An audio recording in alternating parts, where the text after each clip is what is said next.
심채경 박사님이 사랑한 인간. 예. 이 주제를 들으셨을 때 고민이 많으셨다고 그랬잖아요. 너무 고민을 많이 했어요. 일단 사랑이란 무엇인가부터 시작해야 했고 우리는 어떤 사람을 사랑하는가? 우리가 사랑한다는 것은 사실인가? 실제로 무엇을 사랑하는 것인가? 이런 생각을 사실 되게 많이 했어요. 너무 많은 고민을 쓸데없이 많이 했는데 우리 이제 쓸데없는 얘기하는 프로그램이니까 그 제가 좋아하는 작가 중에 이제 알랭 드보통이라는 네, 알랭 작가 드보통. 있는데 이 작가가 사랑에 관한 3부작을 쓰면서 이제 좀 사랑에 대해서 말하는 작가의 대표 작가 중에 한 명이 됐어요. 이제 알랭 보통의 책에서는 사랑이란 주제, 남녀 간의 사랑이란 주제를 놓고 여러 방면에서 조명을 하는데요. 그 작품을 보면 우리가 이렇게 연애를 하고 사랑하는 사람을 만나고 하는 게 그 사람을 정말 사랑하는 걸 수도 있지만 그 사람과 함께 있는 이 순간에 나를 사랑한다는 거예요. 내가 이렇게 멋진 식당에 가서 맛있는 걸 먹고 있는 나. 멋진 어떤 상대방과 함께 동반하여서 이 풍경과 분위기를 즐기고 있는 전시되는 나를 나. 사랑한다는 거예요. 그 지적이 저는 굉장히 많이 와닿았고요. 그래서 저는 제가 사랑하는 사람은 어떤 사람인가, 나는 누구를 사랑하는가를 생각했을 때 일단은 남편분은 아니신 것 같고. 서론이 너무 길었나요? 저는 전 것 같아요. 저는 일단 제가 제일 좋고 저를 제일 사랑하고 있고 다른 사람들을 볼 때 자기 자신을 잘 사랑하는 사람을 되게 좋아해요.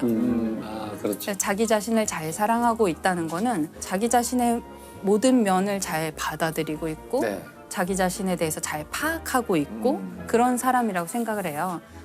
제가 이제 대학원에 오고 싶어 하는 혹은 천문학자가 되고 싶어 하는 제 후배들이 이제 저한테 가끔 고민 상담을 하러 올 때가 있는데 전 천문학 하고 싶은데 어떻게 하면 되나요? 아니면 자기는 과학자 되고 싶은데 수학 과학을 잘 못해요. 물리 어려워요. 이런 식의 질문을 하러 와요. 제가 그 친구들한테 그걸 물어봐요. 직업 과학자가 되려면 사실은 대학원을 나올 수밖에 없고 박사 학위를 받는 게 거의 필수적이고 박사 학위를 받으면 그때 인생이 시작이 돼요. 이 과학자로서의 삶은 박사 학위를 받으면 끝이 아니라 그 시작에 햇병아리 박사가 돼요. 어떡해. 그러니까 그 과정, 그 라이센스를 따기 위해서 거의 20대의 거의 모든 시간을 대학원에서 보내야 돼요. 남들은 대기업에 학부만 졸업하고 대기업에 취직해서 대리 달고 과장 달고 하는 동안 난 계속 연애하고. 아직 대학원생이고 아직 대학원생이고 아직 대학원생인 거예요. 그래서 그 대학원생에 대한 밈이 그렇게 있군요. 그렇죠. 세상에서 예. 제일 불쌍한 사람, 뭐 집에서 자고 있던 대학원생, 뭐 이런 식, 예. 뭐 이런 식으로 맨날 항상 밈이 저는 전혀 몰랐는데. 농담 있어요. 원래 소년이 잘못하면 소년원에 가고 대학생 잘못하면 대학원에 간다고. 유명한 말이죠. 예. 우프다 우퍼. 네. 그러니까 그게 그 시간을 다 버틸 수 있는지 나는 그게 가치 있다고 생각하는지 내가 그 내 젊은 날의 시간과 모든 기회 비용을 다 투자하고 희생하고 할 만큼 내가 이것을 가치 있다고 판단하느냐 저는 그거를 제일 먼저 물어보라고 해요. 너 자신에 대해서 알아야 돼. 천문학을 아는 것보다 너 자신에 대해서 먼저 탐구해 보기를 바란다. 그 얘기를 항상 하거든요. 이게 자기를 아는 문제잖아요. 맞아요. 예. 근데 이게 맞아요. 철학적으로는 굉장히 어려운 문제거든요. 자기를 안다고 했을 때 첫째 문제는 자기란 무엇인가? 자기. 베이비. 나라는 것이 그러니까 불교에 그런 말이 있거든요. 나라고 할 만한 것이 없다는 사실이 있다. 이런 말이 있어요. 근데 아무튼 그게 좀 어려운 얘기지만 네. 나라는 것이 있나? 그러니까 왜냐하면 나라는 것이 자꾸 바뀌거든요. 맞아요. 근데 오늘은 내가 예를 들면 유튜버가 되고 싶은데 내일은 뭐. 가수가 되고 싶고 그럴 수 모레는 있죠. 또 누구의 걸 봤더니 영화 배우가 그렇죠. 되고 싶고 네. 인간은 자꾸 변하기 때문에 이 변하는 자아 중에 어떤 게 나냐 너무 어려운 문제죠. 맞아요. 근데 그러면 어떻게 진로를 선택하신 거예요? 이렇게 뭐 천문학자가 나는 저는 공부하는 거는 좋아했어요. 그러니까 똑똑하고 싶은 그 공부가 아니라 저는 약간 집착형 인간이거든요. 제가 뭐 하나 좋아하면 막 그거를 계속 하고 싶고 네. 내가 잘하느냐 못하느냐 별로 중요하지 않고 그냥 그걸 할 때가 재밌는 거예요. 그래서 만약에 영문학과를 갔어도 대학원 갔을 것 같고 생물학과를 갔어도 대학원 갔을 것 같고 그냥 저는 이런 삶을 좋아했었고 근데 그중에 이제 천문학이 된 거는 진로를 결정할 시기에 알게 되었던 몇몇 사람들이 이제 천문학이라는 길을 이제 보여줬던 거죠. 그래서 저한테는 대학원 생활하고 이제 지금 이 일을 정말 이 과정을 즐기고 있기 때문에 저는 제가 뭐 노벨상 받는 과학자가 아니어도 저는 그냥 오늘이 매일이 행복한 거거든요. 그러면은 저는 이제 제 자신을 잘 알고 네. 이 길에 왔다고 저는 생각을 해요. 지금 이렇게 진로를 결정하는 부분에 있어서도 굉장히 자기애가 느껴져요. 아 내가 공부하는 모습이 너무 좋고. 아, 네네 맞아요. 그거 자체가 그게 좋고. 가장 행복한 분의 전형이잖아요. 내가 정말 잘하는 건데 내가 좋아하는 거고 그것이 내가 직업으로 선택할 수 있고 이게 정말 행복한 거죠. 덕업일치라 그러죠. 그쵸, 네. 그쵸. 그래서 최근에 이제 재밌었던 거는 김연경 선수의 인터뷰. 김연경 네, 김연경 선수의 배구 선수, 인터뷰가 배구 선수. 저는 너무 마음에 와닿는 거예요. 그분의 인터뷰가 어떤 식이냐면 김연경 같은 선수는 100년에 한 번 나올까 말까 한 선수라고 생각하는데 정말 그렇게 생각하시나요? 물으면 그분은 네라고 대답하시는 거예요. 정말 그렇게 생각합니다. 정말 그렇게 생각합니다. 동의를 하기는 하죠. 당연히 돼도 나오기 쉽지는 않기는 하죠. 쉽지는 않긴 하는데. 그리고 뭐 팬들이 달아준 댓글 중에 제일 마음에 드는 거는 교회에는 성경, 절에는 불경, 배구는 김연경. 이런 식의 이야기를 인터뷰에서 맞는 얘기니까. 네. 네. 근데 좀 맞는 얘기잖아요. 근거가 있는 네. 자신감이잖아요. 근데 그거를 정말 자기가 막 거들먹거리면서 얘기를 하면 너무 싫겠죠. 그렇죠, 너무 그렇죠. 그렇게 꼴 보기 싫은 게 없죠. 네. 나 잘난 척하는 건데 이분은 그거를 내가 잘난 척한다는 느낌이 전혀 들지 않고 나 열심히 했고 그래서 잘했고 그래서 난 내가 좋아를 너무 당당하게. 뛰고 싶다라고 이제 얘기도 많이 하고 하는데 그거는 그 사람들의 생각이고 네, 제 생각이 중요한 것 같습니다. 제가 잘 결정할 수 있도록 하겠습니다. 그러니까 사실 너무 겸손한 것도 좀 이상하잖아요. 그렇죠, 막 사실. 우리나라는 너무 아무래도 겸손을 약간 뭐랄까 너무 이제 미덕으로 최고의 보니까. 미덕처럼. 또 그런 걸 볼 때 되게 김연경 선수의 그 자기 사랑이 너무나 건강한 모습이다. 아, 좋은 표현입니다. 되게 본받고 예, 싶다 예. 그런 생각 너무 많이 들어요. 아. 이게 자기 자신을 잘 사랑한다는 게 예를 들어서 내가 김연경인데 나는 오늘 최고의 점수를 득점 왕이 됐어. 그러니까 나를 사랑해가 아니거든요. 내가 잘못한 점도 있겠고 내가 부족했던 점도 있고 근데 그걸 그냥 잘 인정하는 거잖아요. 다 수용하고 어제 내가 잘못한 것도 그렇죠. 나고 오늘 실수했던 것도 나고 뭐 내일 부족한 점을 좀 메꿔서 내일 더 잘하려고 하는 것도 나고 그러다 또 실패하는 것도 나고 그걸 받아들이지 않으면 나의 멋진 모습, 예쁜 모습만 사랑하면 너무 허울만 있는 거죠. 너무 무너지기 쉬운 모래성 같은 거고요. 내가 못난 점도 있고 내 가장 발자크스러운 점을 내가 스스로 가장 잘 알지만 그래도 그런 나를 사랑하는 것이 굉장히 어려운 일이에요. 심채경 선생님은 자기 자신에 대한 사랑을 얘기하시잖아요. 자기애를 얘기하시는데 그러면 이제 심사위원 심채경, 선수 심채경, 자 도마 경기예요. 자 뛰어가다 탁 넘었어. 몇 점입니까? 10점 만점에. 제 자신이요? 네. 제 자신은 저는 10점입니다. 10점입니까? 네. 그러니까 멋있다. 그게 남이 평가하는 나는 5점이나 7점이나 네. 실격일 수도 있겠죠. 네. 경기장 밖으로 넘어 떨어졌을 수도 있지만 그게 나라는 심사위원한테는 그게 내가 10점인 거죠. 의외로 굉장히 외윤의 극강의 캐릭터세요. 아니 아까 말씀드렸잖아요. 목소리 제일 작으신 분이 제일 그러니까 위너야. 실눈캐 같은 거죠, 약간. 근데 이게 사람이 좀 약간 행복해지는 게 되게 어려우면서도 어찌 보면 되게 단순한 게 가치 판단의 무게 중심이 내 안에 있으면 되거든요. 우리가 천체들도 보면 무게 중심이 그 천체 안에 있으면 얘는 안정적으로 존재할 수 있어요. 근데 이 천체가 다른 천체들과 주고받는 무게 중심이 이 천체 밖에 있으면 궤도가 계속 섭동이 되는 거예요.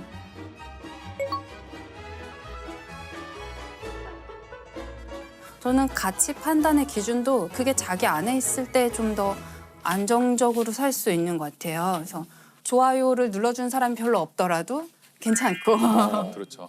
사실 그 지점인데 그 가치 판단의 무게 중심이 본인 안에 있기가 갈수록 힘들어지고 있어요. 그럴 수 있어요. 왜냐면 알고리즘이라는 것들이 계속 나에 대해서 데이터를 맞춰서 분석해주고 뭘 추천해주고 하는데 그거를 제가 좋아하는 내 색이라고 받아들이면서 사실은 비슷비슷한 테이스트나 비슷비슷한 색을 갖게 되는데 근데 나는 또 굉장히 내가 유니크한 무언가 뭐라고 생각을 하면서 사실은 끊임없이 그 알고리즘과 시스템의 영향을 계속 노출되는 세상이잖아요. 맞아요. 그래서 그 가치 판단의 무게 중심을 그 자기 안에 두는 게 사실은 연령이 저는 낮을수록 스마트폰에 친할수록 훨씬 더 어려워질 거라고 어려울 것 생각해요. 같아요. 네. 오히려 좀 혼란스러울 것 같아요. 그 SNS나 네, 네. 네, 아까 말씀하신 것처럼 자기 안에 있어야 된다고 그러는데 그 자기가 있느냐 이게 일단 문제고 이러면 오늘 녹화가 안 끝나요. 이걸 좀 반대로 생각해 보면 나의 경계를 조금 희미하게 흐릿하게 두는 것도 저는 좋은 것 같아요. 그래서 좋아요 수에 집착하는 나 어때? 상관없잖아요. 그럴 수도 있다. 예, 알고리즘이 추천하는 대로 그 알고리즘 아주 충실하게 따라가서 그걸 취향이 내 취향이라고 생각하는 나 또 어때? 예, 그것도 괜찮다고 저는 생각하거든요. 그래서 내가 나라는 자기 자신을 너무 촘촘하게 너무 가둬놓으면 그 안에 무게 중심을 잡는 거는 발레리나가 발끝으로 서 있는 거랑 똑같은 거예요. 너무 쉽게 무게 중심이 흔들릴 수 있어요. 근데 내 자신이 아주 바닥에 그냥 철푸덕 주저앉아 있거나 누워 있다고 생각하면 무게 중심을 내 안에 유지하기가 너무 쉽거든요. 그래서 그런 면에서 조금 자기 자신한테 너무 엄격하거나 너무 어떤 특정한 모양으로 내가 있기를 기대하지 않는 것도 괜찮다고 저는 생각하거든요. 심채경 박사님께서 그 알랭드 보통의 불안이라는 소설 네네. 언급을 하셨는데 다들 읽어보셨을 거 아니에요? 아니 저는 저 안 읽어봤는데. 보통 사람들 다 읽나 봐요. 네. 이게 자꾸 웃으면 안 되는데 웃겨요. 가끔. 예. 저는 좋아하는 책인데요, 네. 사실은. 어떤 이게 책이에요? 불안이 우리말로는 책 제목이 불안이라고 번역이 됐지만 원래는 지위 불안이라는 원제인데 손가락 그림이 나와요. 손가락이 하나 있을 때는 행복한 거예요. 우울하지 않아요. 근데 더 큰 손가락이 등장하면 이제 우울해지는 거예요. 이게 비교 대상이 나타나면 비교. 예, 나의 지위가 이제 불안해지는 흔들리니까. 거죠. 예. 그리고 현대 사회의 이런 지위 불안이 좀 더 심해진다는 거죠. 그렇죠. 예전에 작은 마을에서 살고 있을 때는 그냥 웬만해도 다 비교 대상이 별로 네네네. 없으니까 내 이 정도면 잘생겼지 맞아요. 이러면서 네. 살아갈 수 있었는데 이제는 비교 대상이 전 소설. 세계로 네. 확대됐고 소설이 진짜 큰 것 같아요. 네. 네. 그러니까 지위 불안이 심해졌죠. 청소년. 흔히 그런 건 이제 열등감, 그렇죠. 뭐 네, 열패감, 네. 뭐 네, 네. 이렇게. 이게 열등감과 열등감 콤플렉스는 다른 거예요. 네. 오. 열등감 누구나 다 있죠. 네. 근데 나만 있는 걸로 생각하지만 그 열등감은 발전의 도약이 되죠. 아 그렇죠. 근데 이걸 인정 안 하는 게 열등감 콤플렉스예요. 아. 그러니까 작은 키가 큰 보폭으로 걷는다 할지 오. 아, 네, 큰 사람이 어깨를 더 크게 움직이지 목소리를 더 크게 한다. 이건 있는 그대로 받아들이지 않고 역으로 열등감 콤플렉스가 돼버린 거죠. 열등감 얘기를 해주시니까 이제 다시 김연경 선수의 이야기로 좀 돌아가고 싶은 네네네. 생각이 드는데요. 그렇죠. 김연경 선수에서 여기까지 왔어요. 맞아. 네, 그 김연경 선수가 그런 너무나 자신만만해 보이는 인터뷰 같은 거를 할 때 그 인터뷰가 거만하거나 오만해 그렇죠. 보이지 않는 그런 여러 가지 이유 중에 하나는 이분이 옛날에는 굉장히 키가 작은 선수였다고 그랬었다고요. 하더라고요. 예, 예. 초등학교 4학년 때인가 배구를 시작했는데 중학교 3학년 때까지 배구단에서 제일 작아서 계속 벤치에만 있는 거예요. 자기는 경기를 뛰고 싶지만 계속 벤치에 앉아 있고 뭐 그런데 그 상황이 되면 누구나 굉장히 열등감, 열패감에 사로잡힐 수 있죠. 나는 왜 못 뛰지? 나는 뭐가 부족해서 아니면 배구 그만둘까? 이런 고민을 분명히 했을 텐데 너무 재밌는 게 이분은 그 벤치에 앉아서 선수들의 플레이를 계속 봤다는 거예요. 계속 관찰을 해서 이런 플레이를 하면 이런 결과가 나왔고 저기서 저 선수들이 어떻게 뛰었더니 이런 좋은 세트 플레이가 나왔고 이런 거를 계속 관찰할 수 있는 되게 좋은 기회로 삼았던 거예요. 벤치에서 마치 감독이나 코치가 된 것처럼 몇 년을 배구 경기를 열심히 관찰했기 때문에 나중에 본인이 정말 키가 훌쩍 자라서 본인이 직접 플레이를 하게 되었을 때는 이 배구 경기장의 흐름을 너무나 잘 아는 선수가 된 거죠.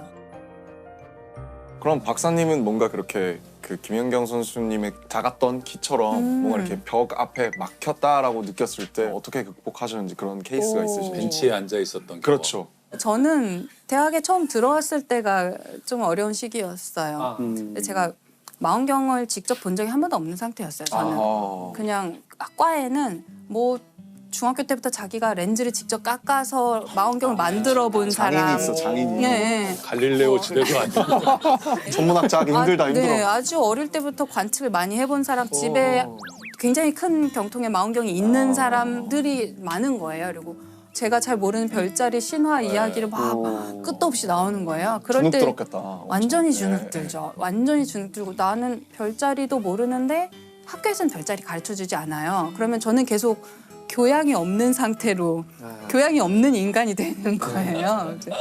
이제 그게 너무 이제 처음에 주눅 들기가 쉬웠거든요. 저는 그게 처음에 되게 어려웠는데 저는 좀 시간이 지나면서 제가 할 수 있는 일을 찾기 시작했어요. 예를 들어서 과학은 우리가 팀을 이루어서 일을 하기 때문에 계산 잘하는 친구가 너무 필요하고요. 컴퓨터 코딩 잘하는 친구가 필요하고 그래프를 너무 멋있게 누구나 이해할 수 있는 좋은 그래프를 그리는 친구가 또 필요하고요.